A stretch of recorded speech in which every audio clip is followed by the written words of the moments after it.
बांगलादेशमध्ये होत असलेल्या हिंदूंच्या अत्याचार विरोधात आज हिंगोली शहर कडकडीत बंद ठेवण्यात आलेला आहे आणि शहर बंद करून जे आहे ते हिंगोली शहरातून निषेध मोर्चा काढण्यात आला आहे।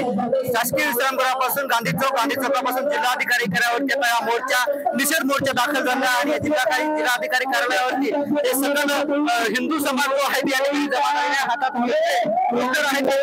सहेंगे नहीं सहेंगे, हिंदुओं पे अत्याचार नहीं सहेंगे, रोएंगे की वगैरे देश बचाओ अशा आशयाचे पोस्टर जे आहेत ते हिंदू समाजाने यामध्ये महिला असतील पुरुष असतील हेही सहभागी मोठ्या प्रमाणात हे हिंदू समाज जे आहे हिंदू समाजाचे कार्यकर्ते पदाधिकारी आहेत ते या ठिकाणी मोठ्या प्रमाणात जमले आहेत।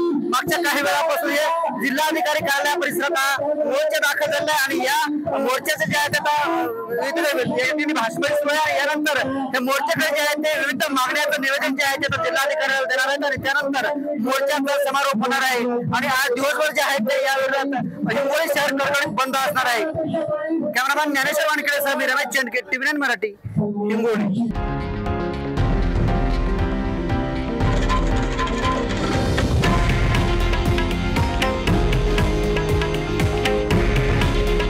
हे आहे देशातील नंबर 1 न्यूज नेटवर्क आणि आपण पाहत आहात TV9 मराठी।